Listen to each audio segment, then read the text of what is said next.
Audio Jungle.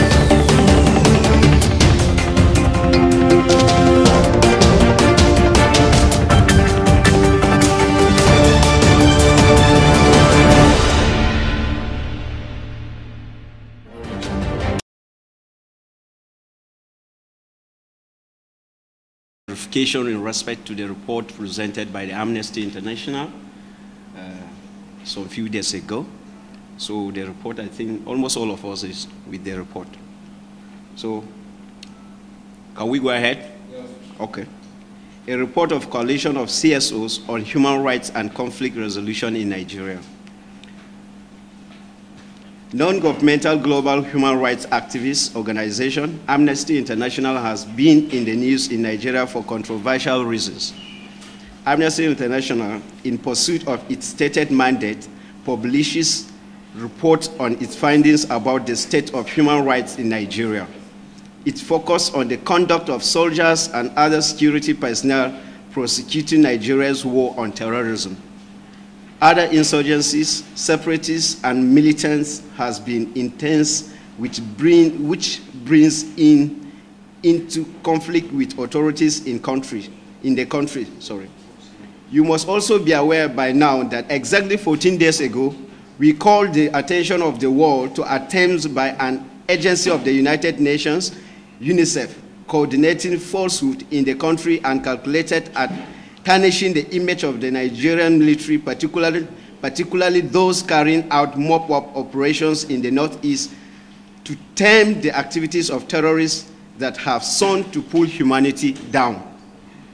It was our earlier exposition and the singular fact that the report, which was supposed to be published by the UNICEF in less than 1 week, was wholly adopted by the Amnesty International without any editing, that has led to the conflicting views between Amnesty International and the authorities.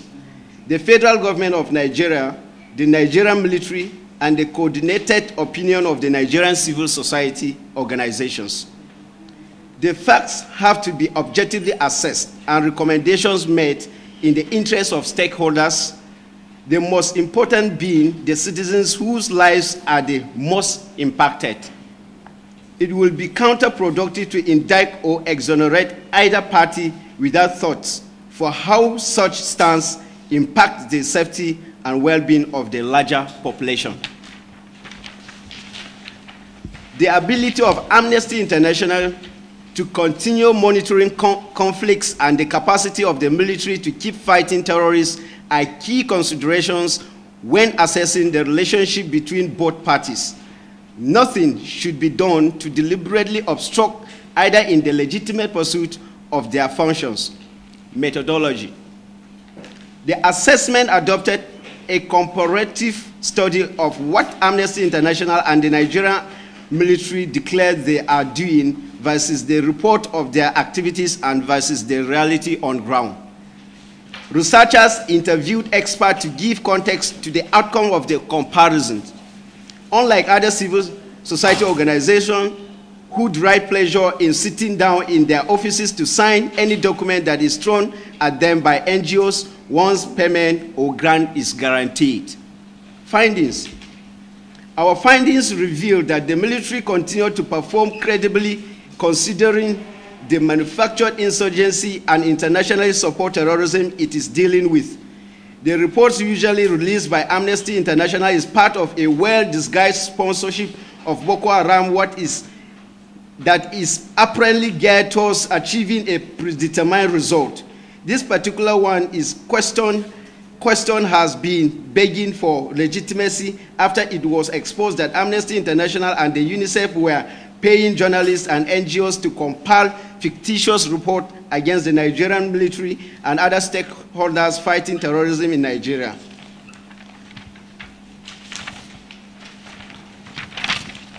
What these organizations stand to achieve is still what the coalition is yet to come to terms with. The military's compliance with the rules of engagement is significantly high, enough to conform with the globally accepted standard in conflict situations. Instances of infractions had more to do with individual deviation than and organizational policy of the military services. There is no doubt a few instances have been investigated by the Nigerian military through its human rights desks that coordinate same across the country. The setting up of such the human rights desks in every formation and unit by the Nigerian Army is therefore to this coalition a commendable exercise and must be applauded by experts in this field. We want to unequivocally state from our findings and investigations that Amnesty International's monitoring of human rights situation, particularly in Northeast, is not fact-based and rely heavily on testimonies that appear not too far removed from fiction.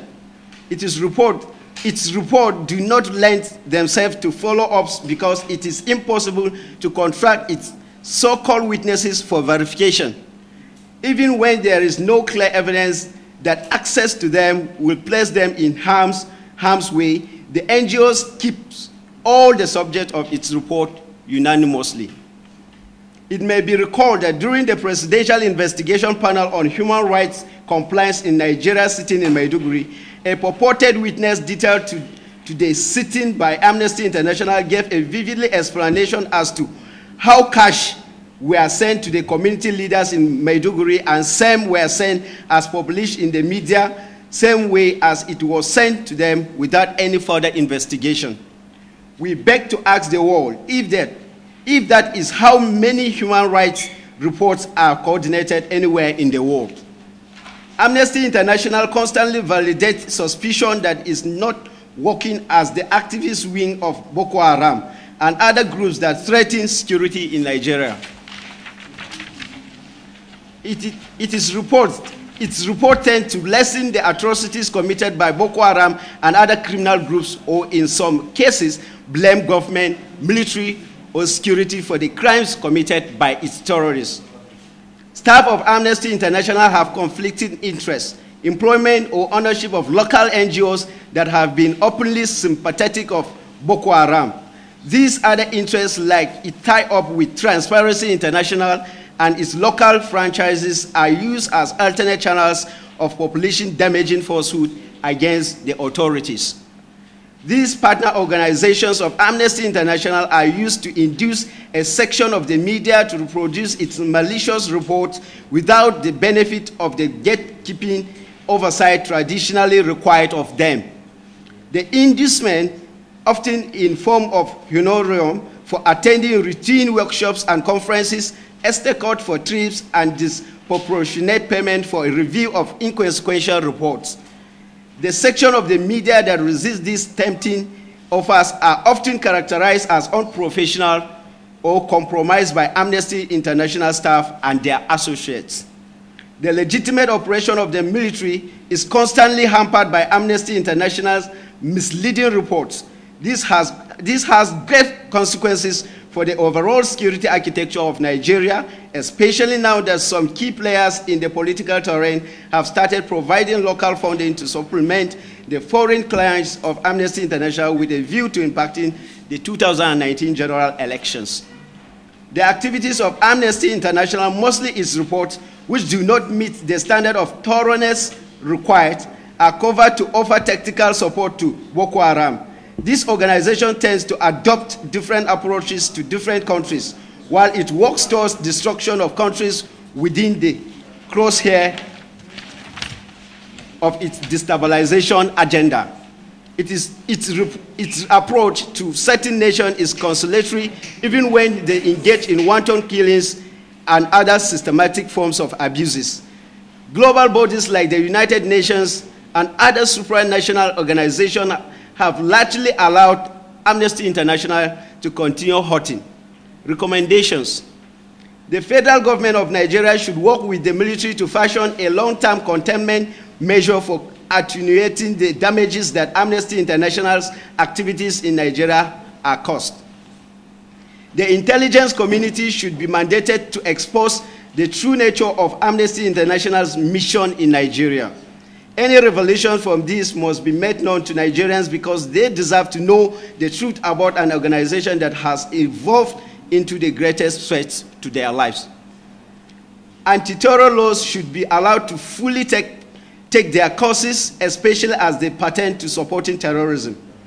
There is need for IDPs camps in the Northeast to be closed and citizens relocated back to their various communities, since political Boko Haram is taking advantage of the humanitarian crisis to introduce a mutant strain of Boko Haram in the camps.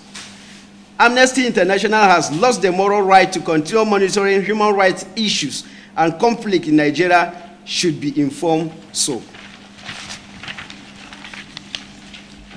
Nigerians should be allowed as individuals and as collective to respond to Amnesty International threat as they deem it fit within the scope permissible by law. Conclusion.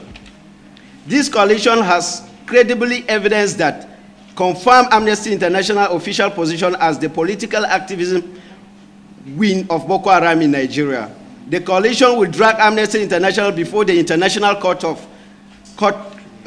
International Criminal Court in a matter of days as the entity solely responsible for the prolonged incidences of Boko Haram. It shall hold the NGO responsible for every single death facilitated by the Amnesty International criminal reports. We wish to put the media on inquiry today to ask the questions that a reasonable person will do at all times when giving reports by Amnesty International to publish, as not to jeopardize its long professional standing ethics as mirror of the society. Falsehood is not only injurious to any society, but the paraffin which terrorism fits on anywhere in the country. The coalition also wishes to draw the attention of the world to the threats posed to Nigerian civilian population through the activities of Amnesty International and the consequences of nothing is urgently done. Thank you all. I wish you all the best.